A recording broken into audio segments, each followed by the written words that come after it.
on this Wednesday night. One thing I could say for sure, the one thing he wasn't doing is endangering China's national security. New insight into the work of one of the Canadians detained in China. Michael Kovrig's boss speaks exclusively to CBC about the work he was doing and the message China is sending to the world. When we last left our hero, Crown Prince Mohammed bin Salman. In Saudi Arabia, Netflix silences a critic of the regime. But does the comic have the last laugh? There's a lot there, it's a big effect, and it's so simple. And if you have trouble remembering things, stop writing them down and start drawing instead. New research may just bring out your inner artist. This is The National.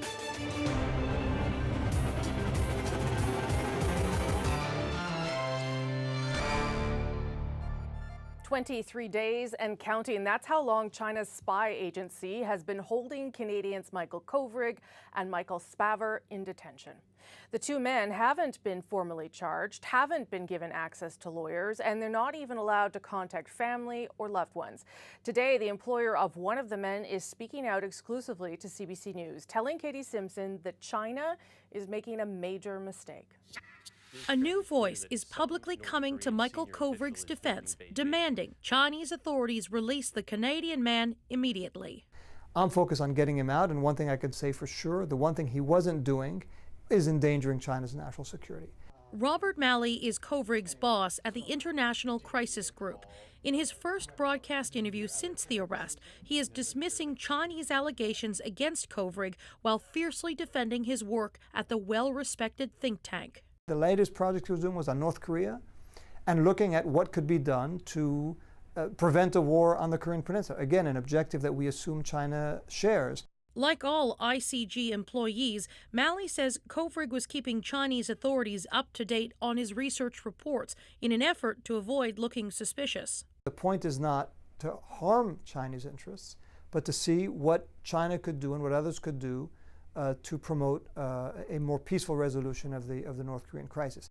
Kovrig is one of two Canadians accused of endangering Chinese national security.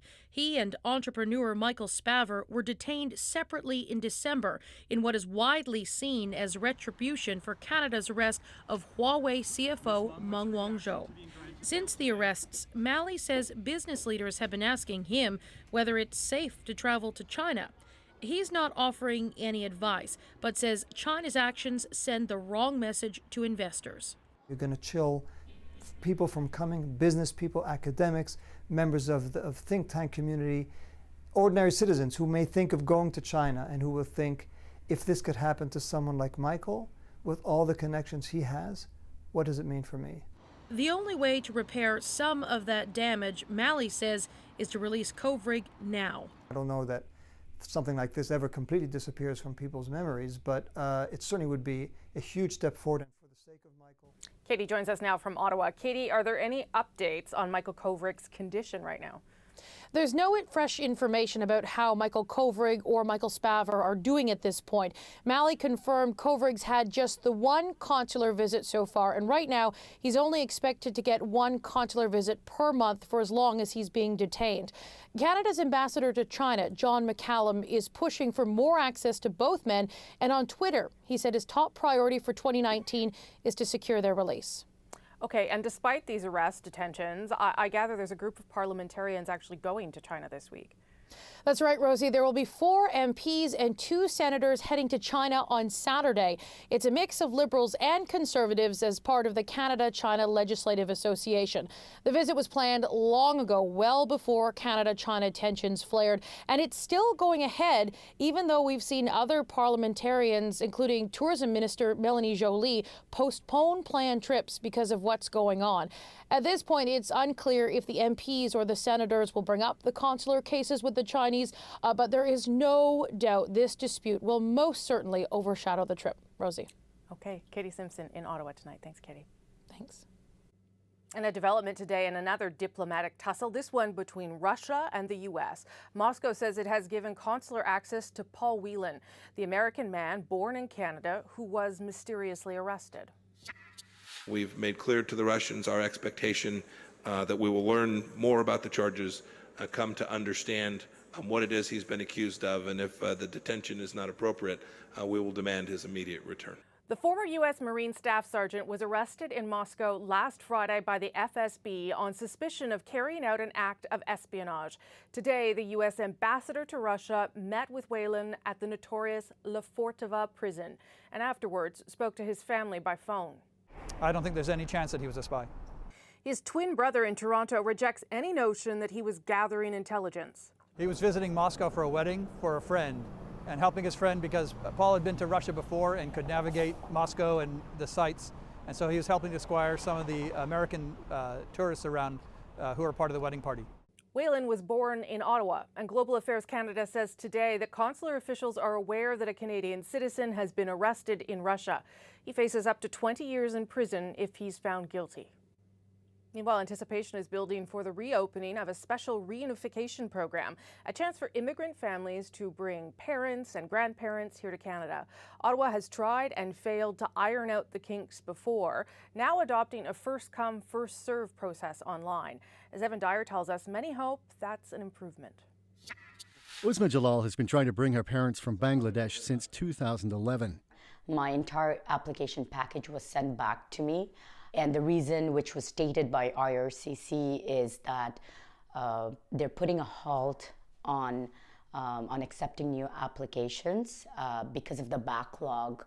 That backlog reached 167,000 that year, so the program shut down till 2014, when Jalal applied again, only to be refused again, and the next year. They said it was a first come, first serve, and they reached the 5,000 apparently cap on the very first day in about few hours.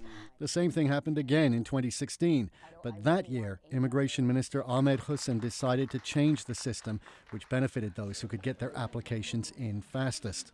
The previous system included an unfair characteristic that if your postal code was closer to the processing center, you would have better odds than the next person. Now there would be a lottery, but the change left Jalal and many others feeling burned. I didn't find it fair because my friends or my neighbors who came after me, they just applied for their parents, and the very first time their application was picked. After receiving a torrent of angry mail, the department scrapped the lottery and on New Year's Eve tweeted that a new program will start taking applications later this month, 20,000 this year, double the number accepted in 2017. The lottery system, that is worst because it's not based on merit. There are a lot of people who meet the criteria and you are picking them randomly.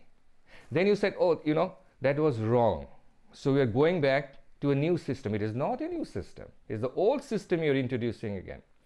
And I'm pretty much sure that in the future, someone will come and will say, that is also not working. The application backlog has been reduced by more than 80% from its peak under the last government, and Jalal's application for her parents was finally accepted in 2018 after 7 years. It'll probably still take a year or two before they're cleared to come to Canada. That's much faster than before, but still can't come soon enough, says Jalal. She's their only surviving child, and she says she needs their help to raise her own 4 children. Evan Dyer, CBC News, Ottawa. Well, if today was any indication, 2019 is going to be wilder than ever in Donald Trump's Washington. The drama surrounding and created by the U.S. president reached a fever pitch on this first working day of the new year. The reasons, almost too many to count, but they include a blistering new attack by a fellow Republican, a pretty strange White House stunt, and a key meeting with a view to ending the partial shutdown of the U.S. government. But on that, as Paul Hunter reports, no deal. How long are you willing to keep the government shut down then in order to get... As long as it takes. And with that, Donald Trump underlined he's in no hurry to end the now nearly 2-week-old U.S. government shutdown. Hundreds of thousands of government workers are now unpaid, various government institutions shut down, all because Trump won't sign off on paying for them unless Democrats sign off on his long-promised border wall with Mexico. Later, after a private meeting on it with Trump, senior Democrats suggested there seems no way out. I asked him directly. I said, Mr. President, give me one good reason why you should continue your shutdown of the 8 cabinet departments while we are debating our differences on Homeland Security. He could not give a good answer. And so the apparent chaos grows. Consider, Trump has yet to replace 7 cabinet-level officials who've lately up and quit or been fired. I think I would have been a good general, but who knows? At his first lengthy to and fro with reporters of 2019, he laid in front of them this poster, but gave no explanation, not a word. He took personal credit for lower gasoline prices, labeled Syria nothing more than sand and death, and highlighted how he spent Christmas. I was all by myself in the White House. It's a big, big house, except for all the guys out on the lawn with machine guns, nicest machine guns I've ever seen. And then there's Mitt Romney, 2012 Republican presidential nominee, now a newly elected senator for Utah. Today, trashing Trump in an op-ed.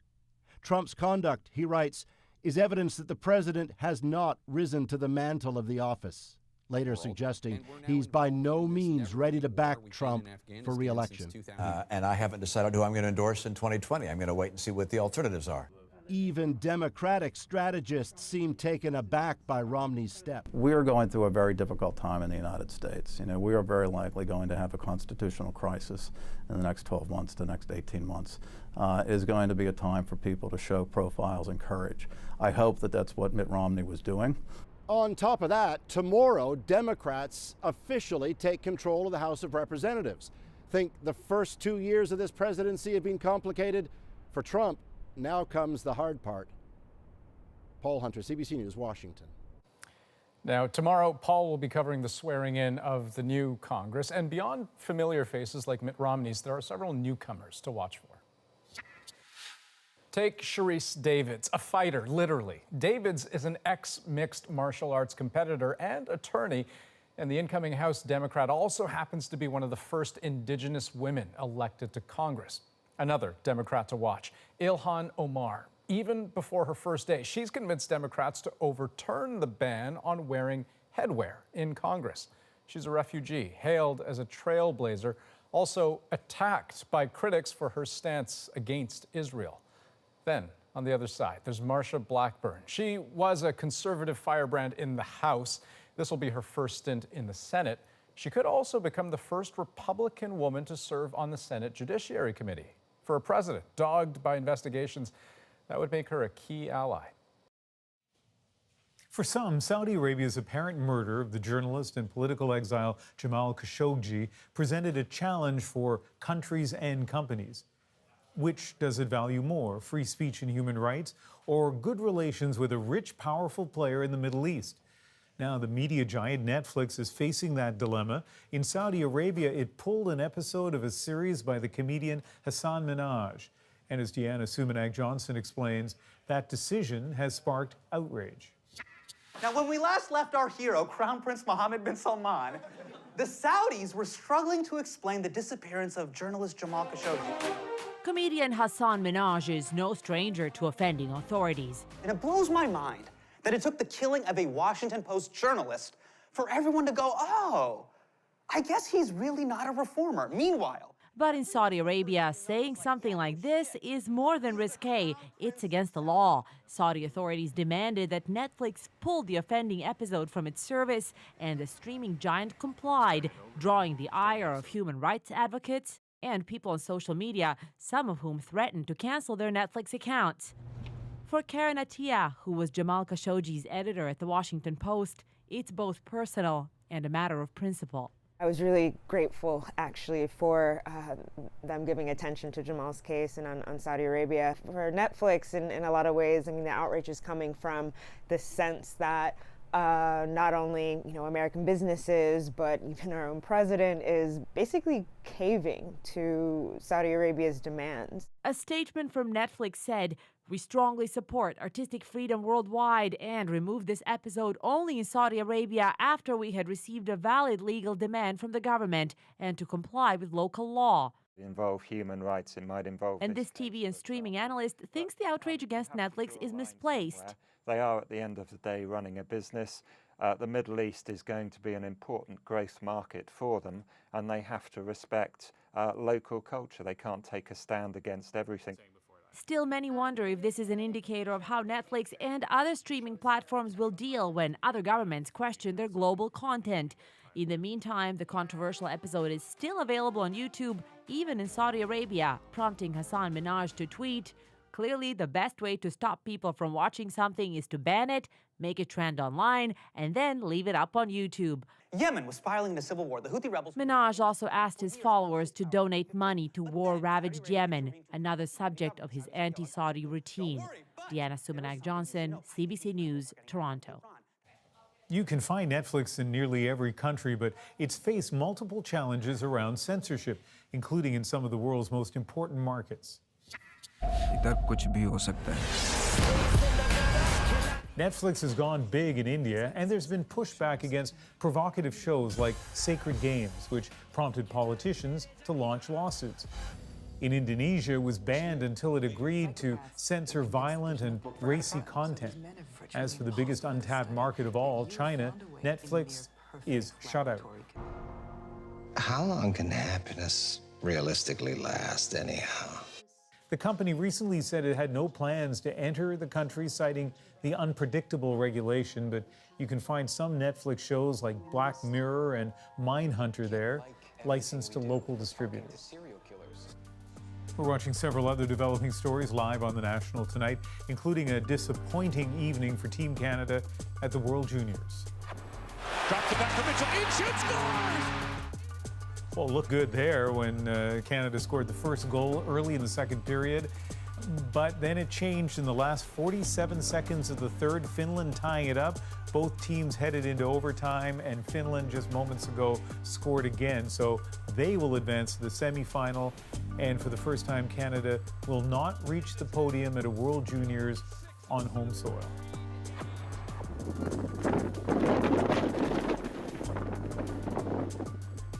And throughout the evening, we'll keep a close eye on this one. In Newfoundland, much of the province has been battered by a second winter storm with up to 50 centimeters, almost 2 feet of snow in some areas. With the wind, some roads weren't even safe for the snowplows. Many businesses and schools were closed, many flights canceled or delayed, and for St. John's right now, a blizzard warning is still in effect. In Calgary, a man in his 60s was killed after slipping on an icy sidewalk. It happened late last night around 11:30.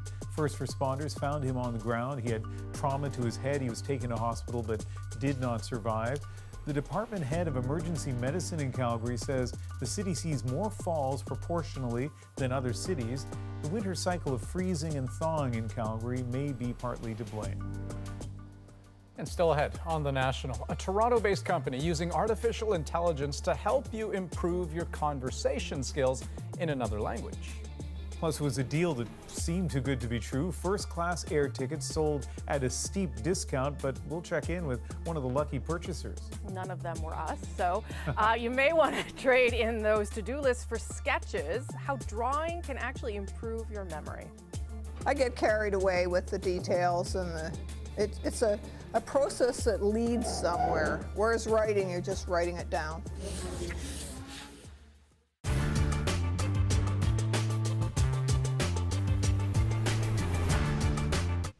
But first, let's talk to one of the strangest men of our time, artist Salvador Dali. His weird and wonderful paintings sometimes bewilder the public, much as he himself bewildered our 7 Days reporter. Mr. Dali, some people think that you were a crackpot. Do you know what a crackpot is? Crack plan. A crackpot. A crazy person.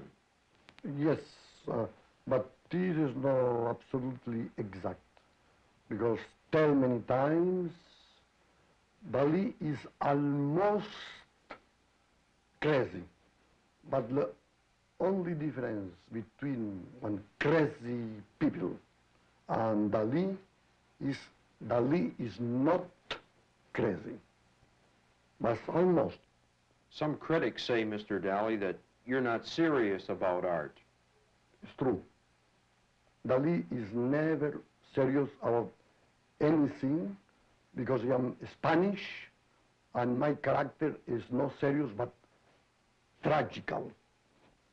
And never Dali make one joke Never. How do you feel when people laugh at your works? And some people do, sir. And this is normal because it's, the laughing is the fierce mechanism of defense. What do you think of pop art? Ah, very good question. Because Dali believes pop art is the consequence of early Dalinian ideas. Why do you wear two ties, Mr. Dali? This is because today is Thanksgiving.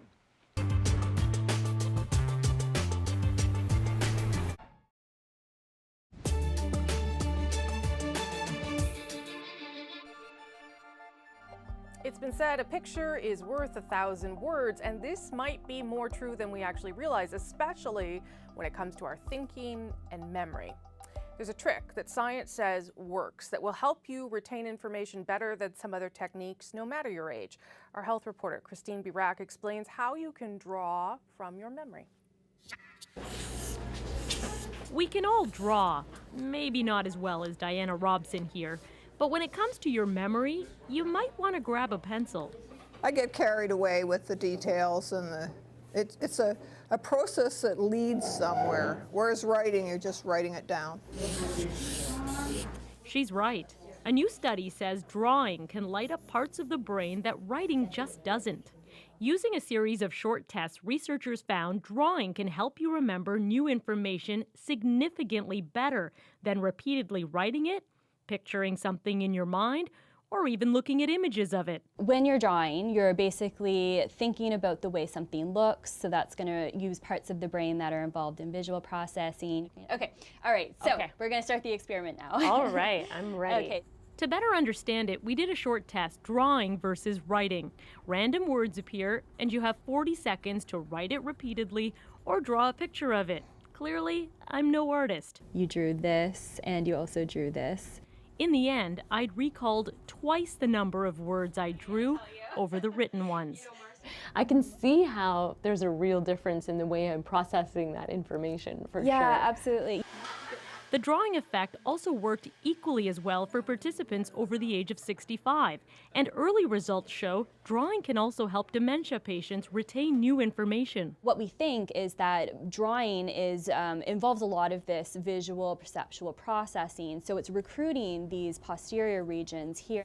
As we age, critical brain structures involved in retaining memory deteriorate, including our frontal and temporal lobes. But visual spatial processing is done in the back, in the occipital lobe. This area remains mostly intact during normal aging.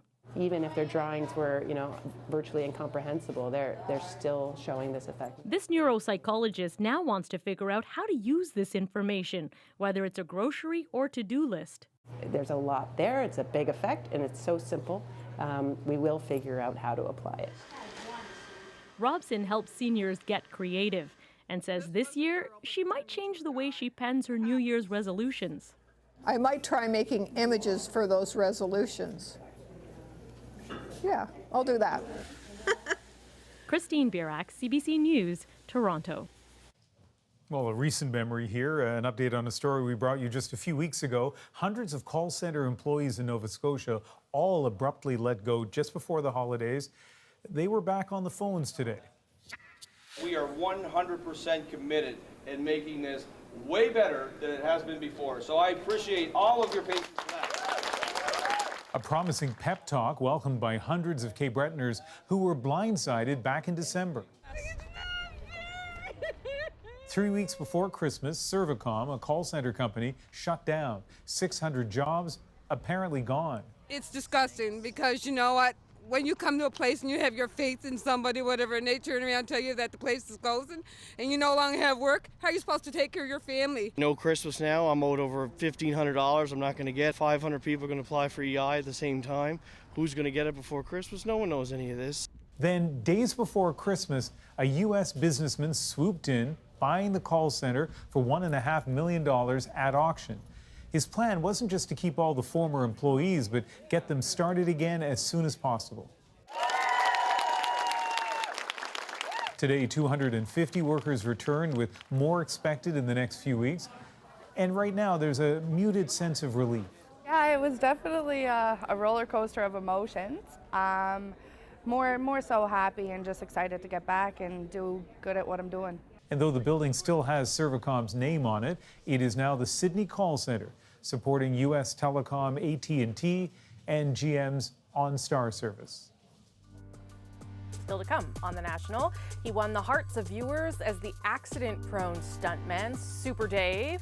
We look back on the life of actor and comedian Bob Einstein. And it was supposed to save lives, but its high price tag meant a short market life. The problem is also that people like me and Michael, we never have anything to say about pricing. You know, by the time that there's a pricing, we're gone already.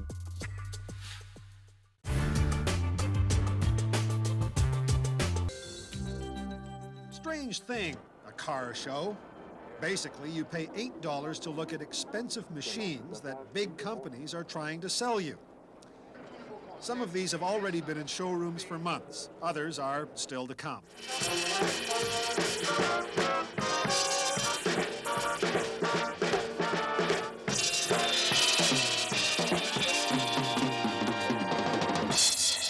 There is brassy hoopla, and there is bombast, even from those whose very names reek of quality. But isn't Rolls-Royce supposed to be understated? A sea of hand-sewn leather, a forest of 500-year-old Italian Caspian burr walnut. And of course, there's that which has been selling cars since the car was invented. The new car and the curvy dame are old companions. After all, auto manufacturers know which gender still makes most of the purchasing decisions out there. A little base, perhaps, but nobody ever accused car salesmen of political correctness. Unless, that is, you're trying to sell to young people. In that case, the formula is still looks and hard bodies, but two of each sex. Perhaps the least boisterous of all the manufacturers on display here are the North American Big Three. They're also in the most trouble. Dealers don't like to talk about it, but despite undeniable advances in quality, the Big Three is failing to hold its share in any sector of the market, and that includes the market for minivans. The minivan was a product invented in North America. In fact, industry analysts are predicting there may not even be a U.S. car industry within the next few decades. The plants in America will be given over to manufacturing Japanese vehicles. And the Japanese are the kings of this show, looking down upon all they survey with utter confidence, parading their high-tech success stories with a sometimes graphic flair. The Big Three are vital to the North American economy, and consumers know that. Do you feel any patriotic need to buy American cars or buy cars built in North America to save the economy? Right, yes. Recently, yes. I'm thinking that way now. But others have no time for such large-scale concerns. I like Japanese. For the price, I wouldn't consider North American, really. You wouldn't consider a North American? No? Why? I don't think you're getting the bang for your buck. Are you looking to buy a car anytime in the near future? Yeah. What are you leaning towards? Good cars, performing cars, and comfortable. Imports? Yeah. Always imports? Yeah. You wouldn't consider an American car? No. So, Chrysler looked for an attention grabber and came up with this 300 horsepower monster. Even the name sounds fast, the Stealth. Dodge was a big muscle car supplier in the 60s, and it's trying to bring them back. What do you like about this thing? Everything. Is this a sexy car? Of course it is. You think so? Of course it is. Why? What's? Look at the look. I love a car like that. Yeah, that's right. I love a car like that. Yeah. Powerful. Powerful, sure. Egomaniac. But industry analysts also say the Big Three won't find any solutions in their past. Perception is their problem, and it is generally agreed that the only way GM, Ford, and Chrysler will turn things around is to establish a reputation for quality and long-term reliability. The question is, do they have the time left to do that? For News Magazine, I'm Neil MacDonald, CBC News, Montreal.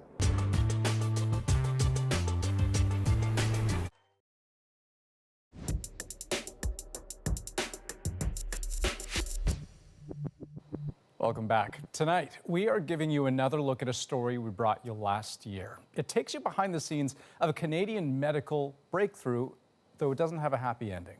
The drug, called Glybera, was developed to treat a rare, often debilitating genetic disorder. The team behind it believed it would save lives, but patients who want it can't get it.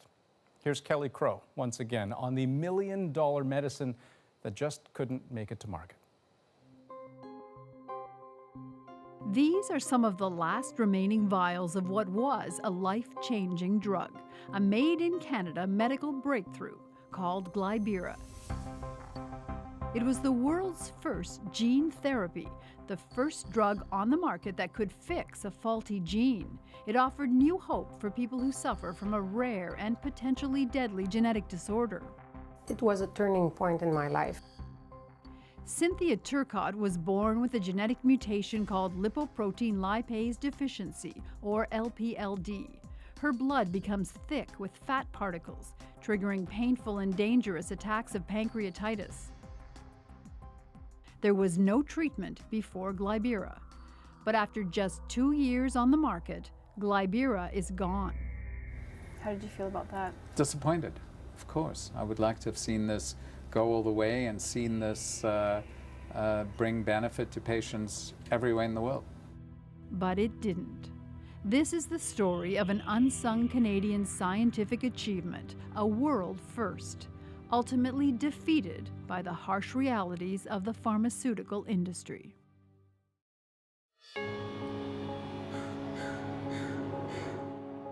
The Glybera story started more than 30 years ago in a publicly funded laboratory at the University of British Columbia. In the early days of gene research, Dr. Michael Hayden was a pioneer, determined to find a cure for patients suffering unbearable abdominal pain. Each time going back to the patient and hearing their stories, that just keeps you going. You just have to go to a clinic and hear what the patient tells you about the episode of abdominal pain. They couldn't have a single normal meal in their lives. In a healthy person, the LPL protein breaks down dietary fat into small particles so it can be used to fuel the body's activities. But about 3 out of every million people are born with a defective LPL gene. The fat doesn't break down, and their blood becomes so thick it turns white. So it comes out of the body looking like that? Yep. It does come out of the body, but you see it better if you have it standing in a fridge overnight. And then what sits on top looks like cream, white as cream and white as the fridge itself. John Castellan was a young doctor from Amsterdam when he first joined Hayden's team in the late 1980s. Hayden's first assignment for Castellan? To find the gene that makes the LPL protein. It wasn't going to be easy.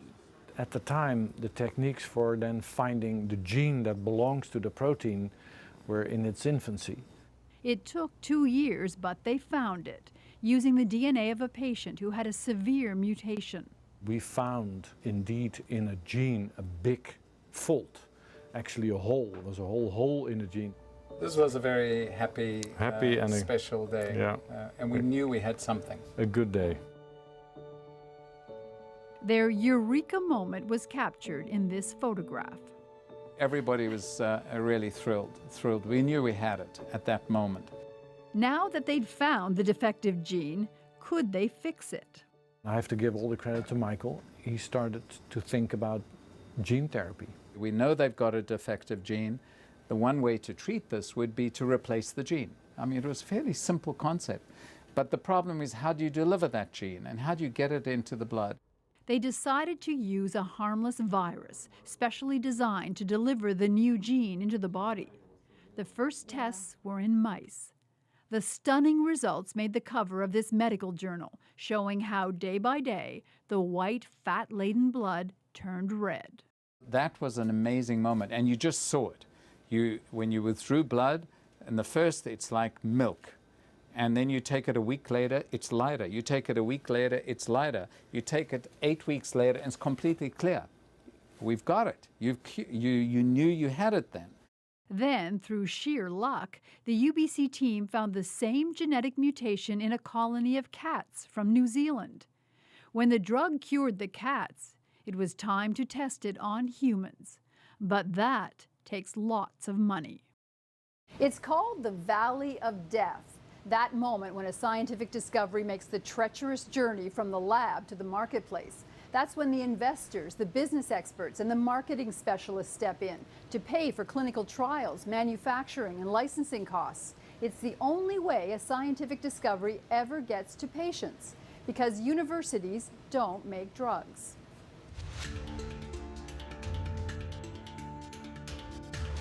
So Castellan returned to Amsterdam and formed a drug company to develop the treatment that would be called Glybera.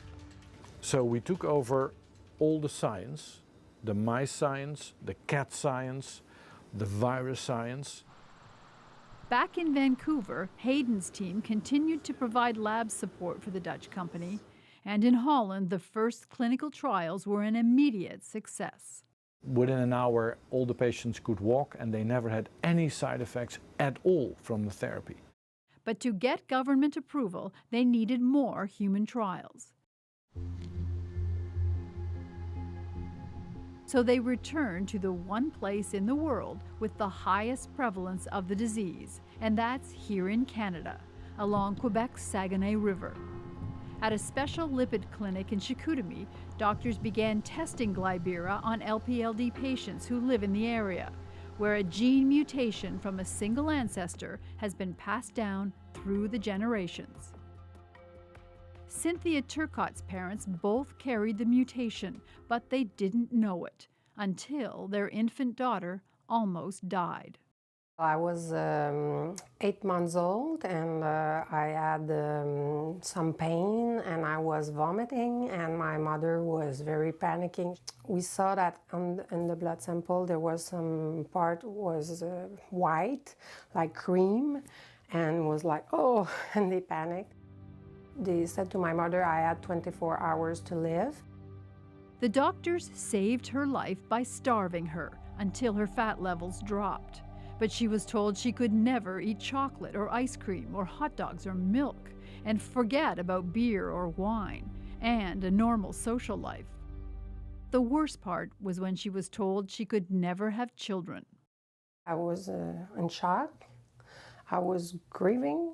I had to go to I'm a psychologist, I have to go to psychotherapy to deal with it. Then at 22, she was stricken with a dreaded attack of pancreatitis. When she heard about the clinical trials happening in Chicoutimi, Turcotte immediately volunteered. So I said, yeah, I want to go there, I want to have it. Turcotte had no way of knowing then that she would be one of the few patients in the world ever to receive the life-changing drug. Back in Amsterdam, the drug company spent years trying to convince Europe's health regulators to approve it. There was a lot of fighting and the politics very unpleasant. Over the years it took to win that approval, the company lost millions. It was liquidated. A new company took over, called Unicure. It partnered with an Italian firm to finally get Glybera on the market. When the drug went on sale, it made headlines, because not only was it the world's first gene therapy, it had also become the world's most expensive drug. The price, around $1 million for the one-time treatment. Did they tell you how much they were going to charge? No. I learned that first from reading about it as it became public. No, I did not know what they were going to charge. Back in Vancouver, Hayden was not involved with the new company. He and UBC had signed over their patents long ago and moved on to other research. Hayden would get no money from the sale of Glybera, and he had nothing to do with setting the price. To be quite frank, this was not something I was particularly proud of, that the pricing of this made this out of the reach of the very patients, and the whole motivation for doing this was to have this available for patients. The problem is also that people like me and Michael, we never have anything to say about pricing. You know, by the time that there's a pricing, we're gone already, because we've done the science and the clinical work and everything, and then it's the commercial and the financial people who determine the price. Why did Glybera cost so much? A Unicure official told us the $1 million price was based on a business calculation. Because other drugs for rare diseases can cost several $100,000 a year, every year, for life. By comparison, Glybera, with a one-time cost of $1 million, seemed reasonable, especially since it was the only drug that could treat LP-LD. And for that price, obviously it was almost impossible to sell it. In the end, there was only one customer. A German doctor prescribed it for this woman. It changed her life and stopped the potentially deadly pancreatitis attacks. With no other customers, Glybera was abandoned last fall. 3 remaining doses were given away for the bargain price of €1 each.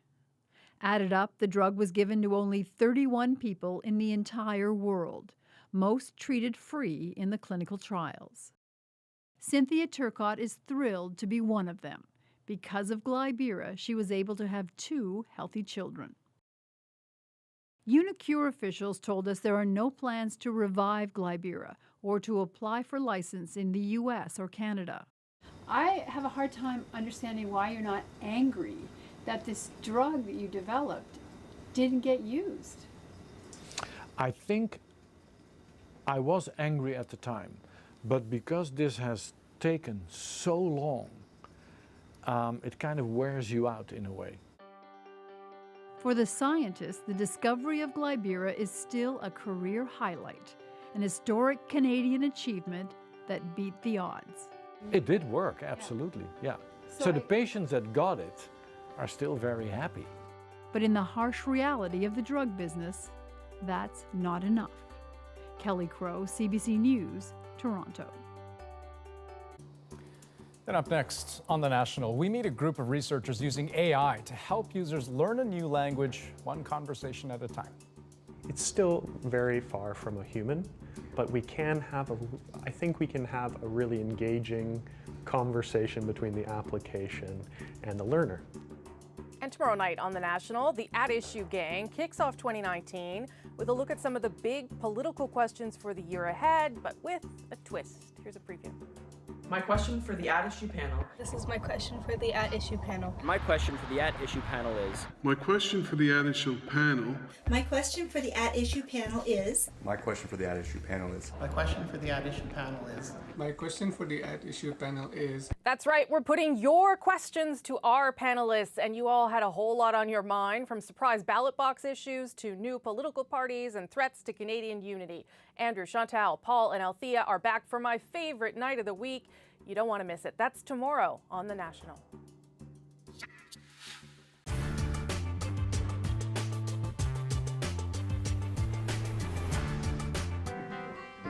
The Mitchell magic is the way one critic has been moved to describe Joni Mitchell's particularly warm and endearing charms as a singer and as a composer. Here is some of that magic done with the hands and the heart, a song of her own, The Circle Game.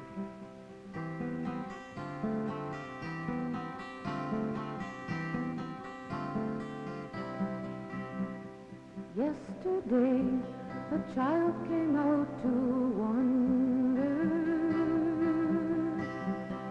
caught a dragonfly inside a jar. Fearful when the sky was full of thunder, and tearful at the falling of a star. Joni Mitchell, a very young lady, Saskatchewan-born, and if you've never heard of her before, if you've met her for the first time here, you know you're going to meet her again quite a bit during your lifetime. You're just starting out, sort of, aren't you?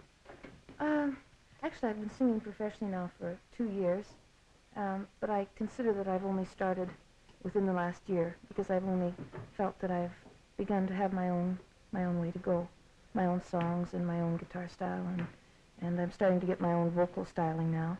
How do you determine when you've sort of arrived and are what you want to be in this game, if you like? Well, I think that you have to feel it inside, but you do need encouragement, and I've just been becoming more and more successful, and it's sort of a law of averages. It depends on You don't bomb anymore. That's what it is. Did you ever bomb? I can't believe that. Oh, I don't know. I think bombing is a thing that is felt in your head sometimes. I've done performances where I didn't particularly excite anyone. I think they said, well, that's nice, you know. Whereas I think that now sometimes that I can excite people. Your songs have an interesting quality about them. They're very, for want of a better word, I think one just has to say poetic. Because they have a kind of eternity about them. They're not just about love and loss and the things that we normally associate with this kind of singing. Well, I'm very Canadian. You know that I live in the States now. Did you No. tell you that? You don't. Well, I married an American and I'm living in Detroit. And I find that I've become more Canadian since I've moved to the States. I think maybe you do that. And the songs that I've been writing within the last year have had more and more of a prairie flavor, if not throughout the song. At least I set the song in Canada. For instance, I've written a song about a carnival in Kenora and things like that, and I'm always looking for Canadian ideas, you know, Canadian places instead of carnival in Detroit, which sounds like a drag anyway. You see all these cars going around in circles or something. Well, Joni, who are you singing all these songs to? The sort of coffee house group, do they already know the message, or is there a message that you're trying to give them, or anybody? The general message of my songs, I guess, is just happiness. Most of them have happy endings, and I don't write protesty things. If they protest at all, it's very subtle, and they're sort of, the message comes out like, don't do this, or try not to be that way, but it's still through happiness, so that it doesn't stand up there and sort of preach at people. What do you mean by happiness, Joni? Well, as a matter of fact, while I was here, or while I was in Toronto the last time, I got a bad review. Gem.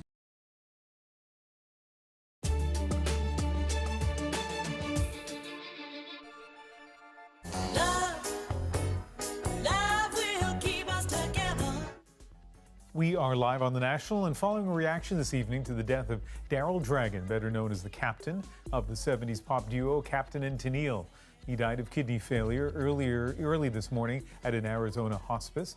His former wife and musical partner Toni Tennille was at his side.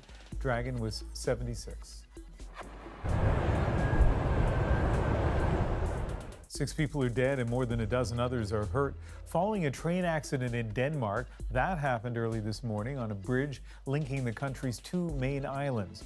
Officials say a passenger train was hit by debris from a passing freight train, which was carrying Carlsberg beer. We don't know why the debris fell, but the bridge had been closed to cars because of high winds. And we're keeping an eye on Apple shares, which tumbled more than 7% in after-hours trading.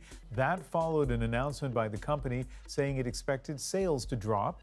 In a letter to investors, CEO Tim Cook says the problem is China, that Apple didn't foresee quite the magnitude of the economic deceleration in that country, and said rising trade tensions with the U.S. may have contributed to the slowdown. Well, if you've ever tried learning a new language, you know how hard it is just to get the basics down, never mind holding a real conversation. To get to that point, the best way to practice, usually speaking with another human being. But now a group of Toronto researchers is building an app with an artificial intelligence. And as Ron Charles found, it can even understand bad accents. Vous allez parler de vos habitudes quotidiennes. Language instructor Pierre Gilbert gives his students something they rarely get in downtown Toronto, an opportunity to have casual conversations in French. The students take a break to explain in English why that matters. The grammar is enough to get you by, to understand it, but it's the hearing and the speaking. I think conversation is actually the hardest part of learning a language, because I did French instruction from like kindergarten all the way up through high school, but speaking I'm so terrified of. We were talking earlier about what to do with the beta tests. That's what's brought together this group of experts in education, artificial intelligence, and gaming software. What's it going to look like in terms of the capabilities? They've spent the past 5 years developing an app that gets people learning a new language to speak it out loud conversationally. Beverly Bigger came up with the idea after a 30-year career publishing textbooks, many aimed at teaching language. Most people who want to learn a new language want to learn how to speak a new language. They want to achieve spontaneous conversation, which is what we're having right now. The app, called Speaks, is set up like a video game where players navigate through a trip to Paris. L'Hôtel Rose, monsieur? He's addressing you now. The scenarios start out simple enough. Why not try this one on your own? Oui, merci, monsieur. But get increasingly more complex as the user meets new characters. Let's see if we can meet some new people. Using speech recognition isn't new to language learning apps. How do you say train station again? But Bigger says most other apps simply have users repeat phrases. Some of our competitors use technology or speech technology just to have their users repeat a sentence, whereas ours is really used to recognize a voice. We use technology, number one, to recognize what is being said, and number two, how it's being said. No mercy. Nice. This app uses a form of artificial intelligence to understand the context of even badly accented French. So you have to build a system from the ground up. Sean Robertson put his artificial intelligence graduate work on hold to help make Speaks as real as possible. It's still very far from a human, but we can have I think we can have a really engaging conversation between the application and the learner. What's next? Bigger says the application is starting that conversation first in French as a nod to the 50th anniversary of official bilingualism in Canada. A lot of Canadians don't realize that immersion actually was initiated in Canada. And so we integrate a lot of the immersion, the principles of immersion. Bonjour et bienvenue à l'Hôtel Max. Bigger's team has been testing Speaks with some keen French learners in Toronto. Bonjour, je m'appelle Rick. Bonjour, je m'appelle Arnaud. They're hoping to get more people speaking the language when they launch the app in January. Bonjour, monsieur. Enchanté. Ron Charles, CBC News, Toronto. And Teresa. Up next on The National, one airline given passengers the gift of first class. It was actually a costly mistake, but one the airline's still going to honor. Whether it was an actual mistake fare or whether this was, an easy way to generate some goodwill, I mean, I'm all for it, Cathay Pacific.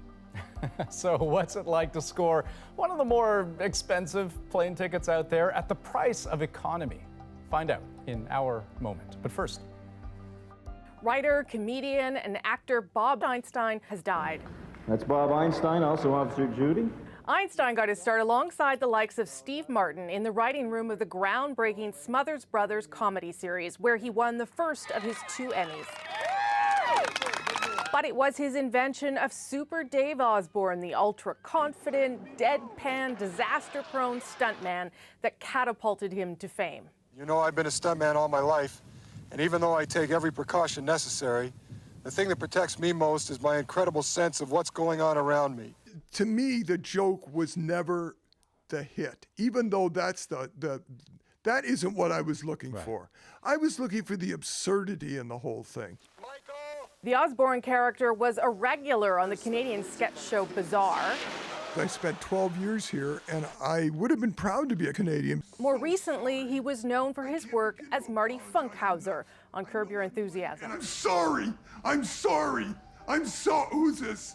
Unspecified health problems kept Einstein from the set of Curb's 10th season. In a tweet, his brother, another comedian, Albert Brooks, said he would be missed forever. He was 76.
$1,999. Everyone loves a bargain, I know I do, but this one almost feels like Skyway robbery. One of the world's top-rated airlines, Cathay Pacific, accidentally sold first-class tickets for a fraction of the real price. Now, travel bloggers spread the word on New Year's Eve that huge deals were being advertised. The airline has fixed the mistake, so it's too late for you, but it's honoring all tickets sold at that deep discount. One lucky traveler is set to fly round trip from Boston to Hong Kong to Hanoi with savings that approach $20,000. His moment of triumph is our moment of the day. The route that I chose was about 1,200. So 1,200 instead of 30,000. I did not do well in math, but I believe that's about a 95% savings. I'm excited to check out the lounge. There's a lot of fun and relaxation to be had in Hong Kong. It's kind of like a spa in the middle of a hotel. There's apparently some caviar involved. I've never been a fan of, but I mean, hey, if they're going to serve it to you, man, why not? So I travel a lot for work. I work for a tech company and go to a lot of conferences. I travel and coach a lot, which I'm fine with. I think this is going to be about as far out of the ordinary as I can imagine. In terms of travel experiences on the bucket list, this was pretty high up there for me. You know, whether it was an actual mistake fare or whether this was, an easy way to generate some goodwill. I mean, I'm all for it, Cathay Pacific. Ooh-wee, that looks pretty nice. It is a little weird though, right? Like, funny how this company does seem to make these high-profile gaffes. This is the same company that happened to misspell its own name on its own plane and then tweeted about it, forgetting the F in Pacific. But hey, it gets people's attention, right?